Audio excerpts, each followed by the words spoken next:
Welcome to Navigating Change, the podcast from Teibel Inc. I'm Pete Wright, and right there under the din of the holiday bells of kith and kin, Howard Teibel. Wow, did you really just say that? Yes. We are in December. We are in December, and so far we haven't had any major snowstorms. What exactly is your motivation behind saying that?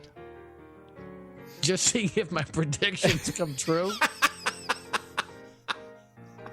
Because you're right, we do record a little bit in advance. But what I'm saying is we are not gonna have, looking forward, any snowstorms. At least until after late December. What we're actually saying is, for all of you Bostonians and those who live in the area, is that Howard Teibel has just jinxed your entire winter. To start, you are probably buried right now under 4 feet of the white stuff and ice. I will. It's your fault. I will accept that responsibility, which is a perfect tie-in to this conversation today. Yes, I'm excited. You can tie this back to what we're talking about. I'm excited. Oh, hey, I don't need to tie anything, man. You're the experts. All I know is I have gotten this chicken scratch of a diagram that I am supposed to somehow toss back to you and make you look smart about it. Before we do that, head over to TeibelInc.com to learn more about us and this show. Subscribe for free. Just click the blue button, and we will send you an email with the latest episodes every time they go live. And you can join the conversation on Twitter at Howard Teibel or Pete Wright. We would love to hear from you, and find us on LinkedIn. Thank you so much for your patronage. Now, Howard Teibel, tell me about this diagram. I'm very excited to hear what this is all about. I have been telling this story now for a while, and it has been coined. When people summarize at the end of a workshop, they'll say, "Yeah, the 1/6, the 1/6 2/3 1/6." So that's what this is called, the 1/6 2/3 1/6, because that adds up to 100%. What this is a way of looking at a population that you are trying to influence to move in a certain direction. It breaks down to 2 small groups and 1 big group. So imagine 2 ends, 1/6 and 1/6 on 2 ends, and the 2/3 in the middle. And if you imagine the 1/6, and this is the group you love, this is the group that we will call your champions. These are those people, sometimes annoying, because they are waiting for you to make big decisions. They're the ones that have the plans. You're the person in the way. But as soon as you get out of the way, they're going to be the enthusiastic drivers of change. Nice. Is that fair? That's fair. Okay. So you don't have to do anything with them besides get out of their way and put them front and center to help you tell your story. Okay. If there's anything that I want to keep reinforcing with leaders in any group, whether it is a senior leadership team or a board trying to influence change, or whether it's on the academic side, are you putting forward people who can help you tell your story that are respected by those you're trying to influence? Okay. Follow what I'm saying? I do. Okay. Those are on the right, the 1/6 on the right. Right. So if I want to put, for example, faculty, if I want to influence faculty, and if it was me telling the story, they'd look at me and go, "Well, I'm not a faculty member." Right.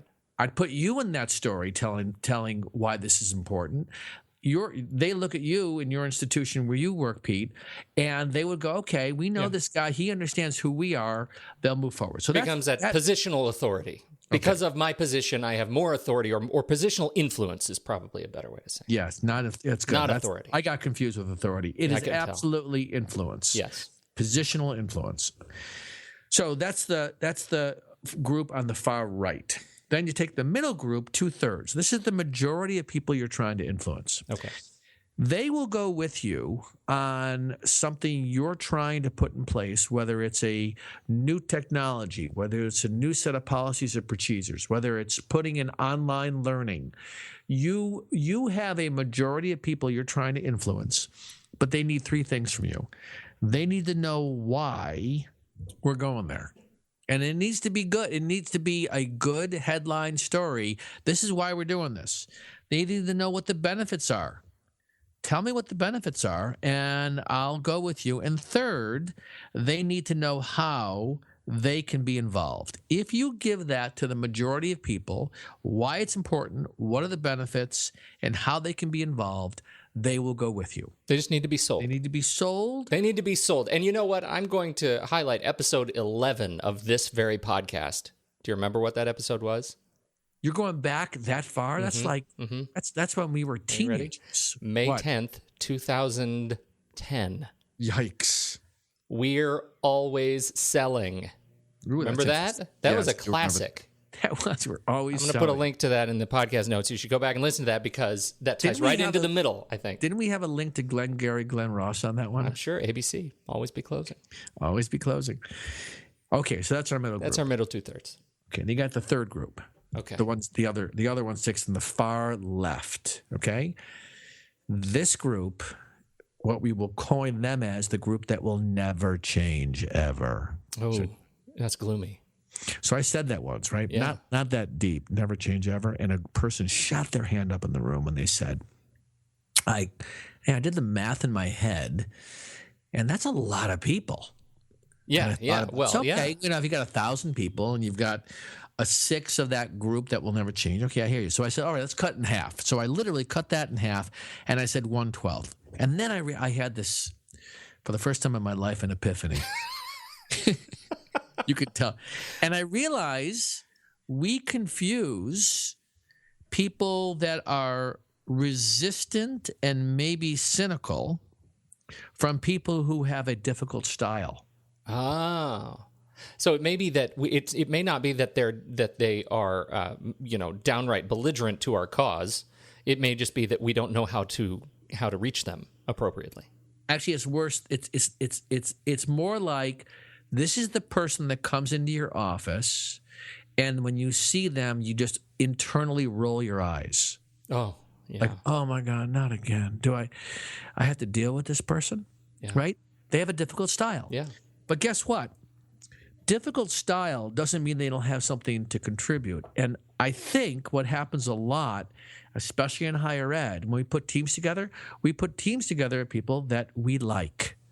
Oh, right? yes. We don't want people challenging us, right? Yeah, that's not, I know you say, especially higher ed, that's everywhere. It's everywhere, but I'll tell you, in the context of a college and university environment, I recently made the comment, and it resonates every time I mention it. Why do we think that everybody always has to be happy with everything we decide, right? So we have a hard time putting people with difficult styles but something to contribute in the mix of helping us with a change effort. But when we don't, what we're doing is we're only speaking to a group that will go with us, and we're not getting asked critical questions.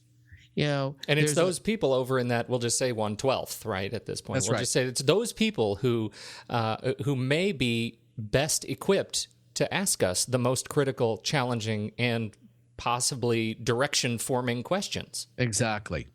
Now, let me make another point about this.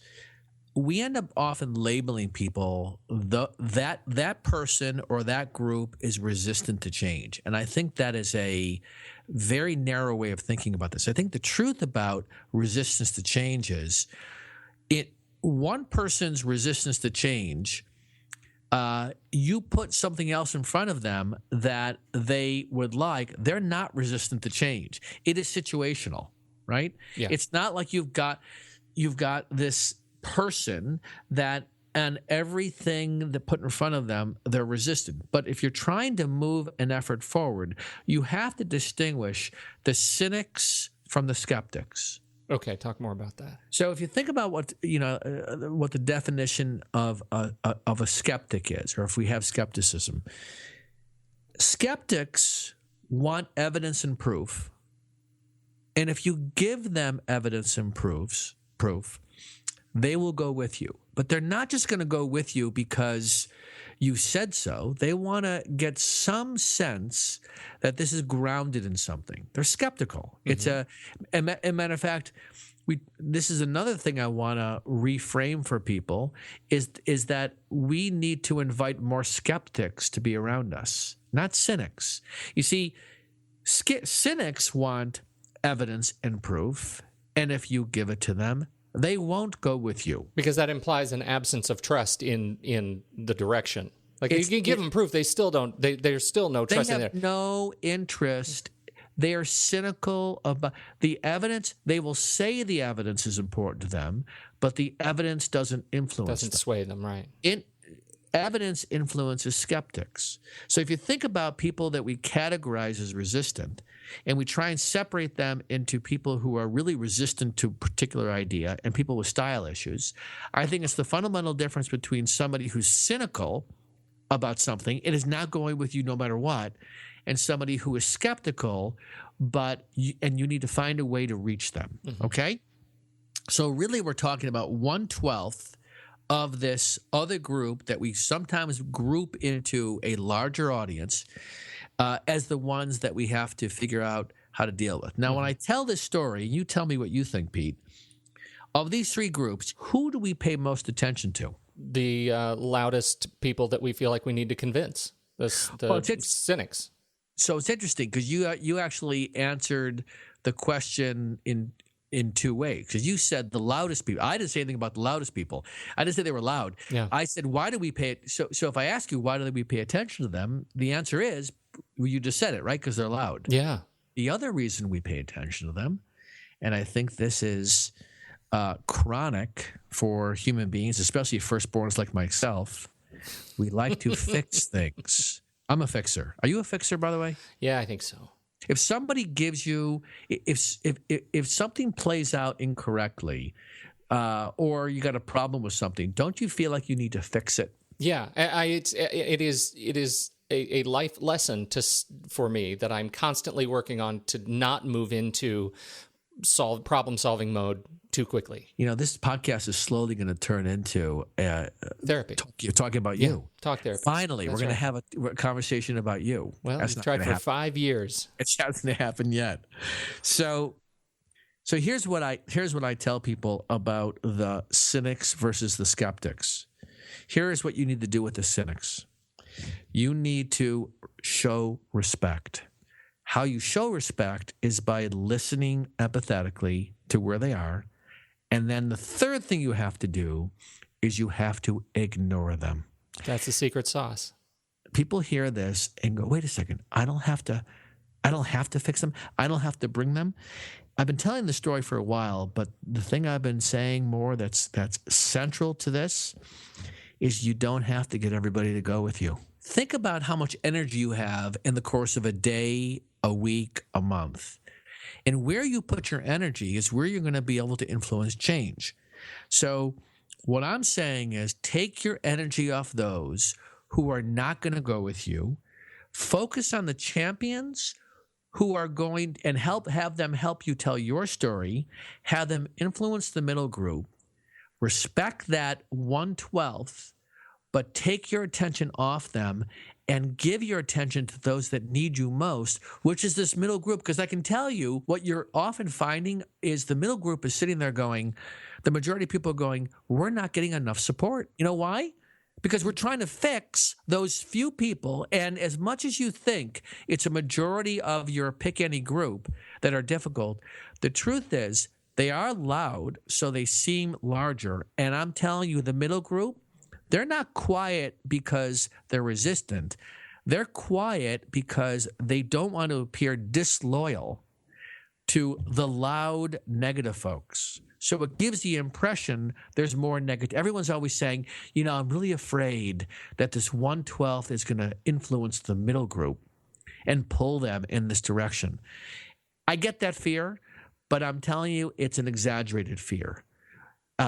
Our focus should be more on how do we focus on those that want our support and take our attention off of those. They have to decide if they're going to get with the program. They have to decide if they want to be part of the change. You can't make anybody do anything. And that is a painful lesson. But when you wake up and realize this, you can decide where you want to put your energy. Well, I like it. It's practically axiomatic. And, what I'm hearing, and I think what's so interesting about this is that it's that big group in the middle that if you're going to lose them, it's not because they're going to lose faith and go with these other people. It's because nobody's stepping up to the mic. It's because you're distracted and you're not stepping up to the mic. I love that. That's fantastic. And so let me give you an example of this. If you're trying to do an initiative, and I'm just going to, let's say that you're on the administrative side of the house and you're trying to do an initiative that needs to involve faculty, that you're going to bring in a new system, pick the system. It could be an expense reporting system. It could be a system for tracking, calendaring, and managing time. It could be a student information system that faculty need to be involved in. The best thing you could do if you're the administrator, because maybe you are the sponsor, you sold this multi-million-dollar project to your president and to your board, and now you got to make this thing come in. The best thing you could do if you want to influence a group like faculty, and you're not faculty, is you partner with a faculty member, you co-lead this project, and have that person tell your story to the faculty. Not you tell the story. They're going to look at you. If you're the lead administrator, let's say that you're the financial vice president, and you're in charge of finance and administration, they're going to say, of course you're going to tell this story. Your job is to run this place, and you're going to tell us why this is so valuable. You get a faculty member to talk to faculty about why it's important, they're going to hear it differently. We do not do this nearly enough. And this, by the way, is where that video of the first follower, and I think we've used that before, right? We have, yeah. That's another one. We should post that on this particular one. That is another really critical thing. Is get that follower to be telling your story. That means you got to step back. That means that you don't have to do this as a leader in a singular way. That takes a lot of weight off of your shoulders, doesn't it? You know, it's so interesting you say that, because when I do our change workshop, people end up saying, my God, you know what? I feel less burdened if I give myself permission to get off of having to fix those that are not going with me. I'm going to focus on those that are going to go with me. And when you hear it, when you see this visual, when you reflect on it, I can't tell you, 9 times out of 10 people say to me, this was really helpful to be reminded. I got to remind myself on that too, because all I want to do when I get something negative coming my way, I want to go in there and try and fix it. You know, and we got to be really careful not to overindulge. The other thing that's interesting, Pete, the other unintended consequence of focusing too much on the cynics is that you're giving them more power than you really should be. Yes, absolutely. And in fact, so much of the weight behind fixing is implied in continuing to simply move forward. Say more about that. So if you stop trying to fix, if you just keep trying to fix, if you stay in that mode, you're a fixer. That's your reputation. You're a fixer. If you stop trying to fix and just keep the project moving forward with the people who are supporting and the people that you continue to build trust, then miraculously less appears to need fixing. That's right, because it's where you're focusing. Right. That's right. Right. I think this is a good one. This was a good surprise today, Howard. Thanks for bringing that. I love that when we often, what's great about a 120-something podcast is I get through 3/4 of it, and then we get the before we end the measure of how good the podcast was from you. Yeah, I think this was a good one. This was a good one. I get it now. I get it. Finally, you didn't know what this was, did you? No, what it takes is it takes me getting through about 90% of it, and then I've been sleeping through the first part of it. So. I think that's it. Do you have any final words of closure as we wrap up? People walk away from this story and go, this was really helpful. And especially when they're in a group and they say, you know what, now, and I'm not alone. I'm not the only one that thinks that way. The tough part about this, Pete, is it takes telling this story. You can't just get it superficially, right? If I just started off by saying, we got to stop fixing people, that's a really incomplete story. So what's hard about this on some level is you got to be willing to slow down and consider something like this, and then find a way to reflect on, all right, do I fall into this trap, and how do I behave differently? So all I'd say is, if you resonate with this, find a way to introduce this to somebody else in your work and say, what do you think of this? Because there's so much power in this from learning just by going to somebody else and saying, here's a model.